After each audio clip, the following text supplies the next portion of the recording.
Kebetulan di sini ada sebuah Honda Brio dengan iVTEC. Nanti kita akan compare dengan sebuah Nissan March yang putih di belakang sana. Tentang aspek-aspek teknis. Ya, sebuah Brio dengan mesin L12 yang di sini tertulis iVTEC. Nah, ini nih. Ini saya mau diskusi sedikit soal iVTEC-nya Honda Brio L12 ini. Jadi pertama-tama kita lihat dulu ya sistem elektroniknya. Jadi di sini ada intake air temperatur. Lalu di sini ada manifold absolute pressure, di sini ada throttle body, di sini box filter. Ini ada idle up atau evap kanister. Lalu di sini ada solenoid untuk VTEC-nya. VTEC aktuator. VTEC.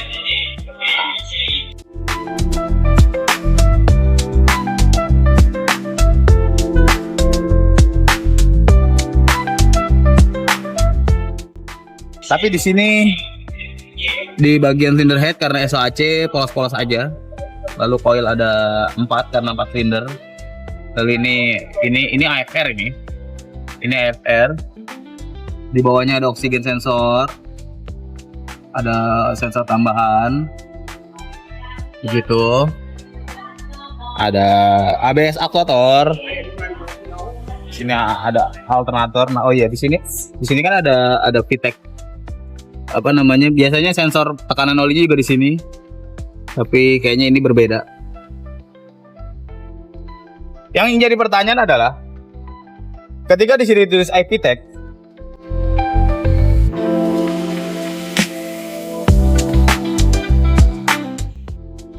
pemahaman saya iVTEC adalah Intelligent Valve Timing and Lift Electronic Control. VTEC-nya. Nah, kalau ada bukan biasanya, yang saya tahu dia akan ditambah dengan komponen VTC atau Variable Timing Control kayak VVTi gitu. Jadi konsepnya begini, VTEC itu pada kerjanya adalah karena dia mempunyai 2 profil cam yang tentunya liftnya berbeda. Dan timingnya, karena cam yang high profile itu timingnya saya yakin berbeda, bisa ngebuka lebih awal dan nutup lebih telat. Tapi karena ada I-nya, bukankah seharusnya ada variabel untuk advance dan retardnya di sprocketnya? Coba yang lebih ngerti iVTEC, bolehlah sharing-sharing tentang teknologi iVTEC Honda ini, karena kemarin kita pernah bongkar turun mesin Mobilio juga, Brio. Dia di perangkat nokennya itu hanya ada aktuator VTEC, tapi buat VTC-nya nggak ada. Saya cari di sini solenoidnya untuk VTC juga tidak ada. Jadi iVTEC yang seperti apa sih sebenarnya yang diterapkan di Honda di Brio ini? Jadi kalau yang saya tahu ketika kemarin bongkar, sepertinya ini VTEC biasa. Bukan artinya VTEC biasa itu jelek, enggak, itu udah bagus banget, VTEC itu udah oke. Tapi iVTEC-nya ini sebenarnya konsepnya seperti apa? Karena dia tidak ada variabel aktuator, dan di gigi sprocket nokennya itu dia pakai fix sprocket, fix gear. Tidak bisa advance dan mundur, dan tidak ada solenoid untuk mengatur maju atau mundur. Memang timingnya berubah, timingnya berbeda. Apakah itu yang dimaksud gitu? Timing low profile cam sama timing high profile ya udah jelas beda. Kalau yang low profile biasanya bukaan klepnya itu lebih pendek, dan durasi buka tutupnya juga lebih singkat dibanding dengan high profile cam. Nah, VTEC-nya yang saya tahu tuh begitu, hanya nge-switch dari low profile ke high profile di RPM tertentu. Sedangkan kalau iVTEC yang saya tahu adalah selain sistem VTEC ya, dia bisa advance dan retard. Jadi derajat relatif nokennya itu bisa berubah terhadap kruk as, terhadap putaran kruk as gitu.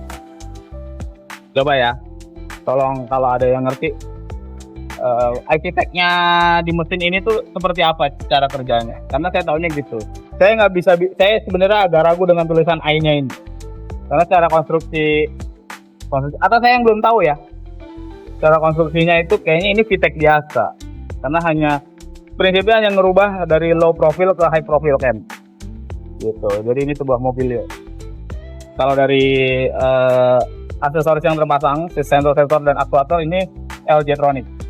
Karena menggunakan manifold after pressure. Lalu bagaimana dengan Nissan March? Oh, ini 4 silinder, intake-nya di depan, exhaust di belakang. Harusnya mirip-mirip kan konstruksinya dengan March, karena mesin HR juga intake-nya di depan. Tapi kita lihat Nissan March. Oke.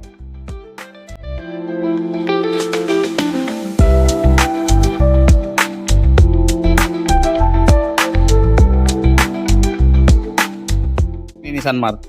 Mesin yang sama digunakan dengan Datsun Go Pancha Go Cross. Jadi dia HR12 3 silinder. Makanya ada 3 tunnel di sini di intake-nya, throttle body-nya di sini. Ini EVA purging atau idle up. Bahasa teknisnya sebenarnya EVA purging, bahasa tokonya ini idle up. Lalu di sini ada map. Nih, ini map. Jadi ini LG-tronic juga. Map intake temperaturnya ada di bawah sini. Ada di bawah sini. Nggak kelihatan. Intake air temperaturnya. Dia pakai map.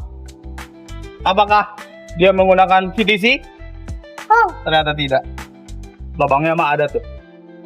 Ini yang atas lubang buat solenoidnya, yang bawah buat filternya. Tapi karena ini tidak dilengkapi dengan VTC, ya karena Nissan March yang tipe Matic itu tidak dilengkapi dengan variable timing, tidak dilengkapi juga dengan EGR, dan masih menggunakan oxygen sensor. Sedangkan yang manual karena konsepnya untuk performa, jadi dia menggunakan LG-tronic pakai airflow.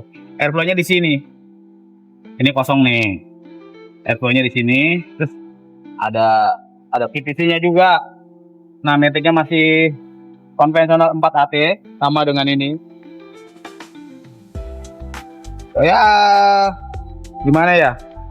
Kalau secara power ya jelas menang ini. Secara dia 4 silinder dengan cc yang sama, powernya lebih gede, power top end-nya lebih gede, dan kombinasi VTEC-nya ini, wah ini lah, saya nggak ada lawan. Sedangkan ini basis, ini mesin basic, mesin DJ-tronic dengan basic teknologi tanpa PTC. Jadi ya pasti ini lebih inferior dibanding Brio. Tapi harganya juga, harga barunya tetap mahal dia. Kalau ini sih pilihan orang-orang yang memang suka dengan bentuknya, dengan desainnya, dan memang lebih gesit, lincah kalau di dalam kota. Masuk gang, radius putarnya dia bagus, cukup sempit. Nah, bedanya lagi, di sini ada TCM, bikinan Hitachi. Kebetulan ECU-nya juga Hitachi kalau March, sedangkan kalau Datsun itu pakai Bosch. Kalau yang ini sebenarnya ada 2 versi. Ada yang Bosch, ada yang Denso atau Keihin.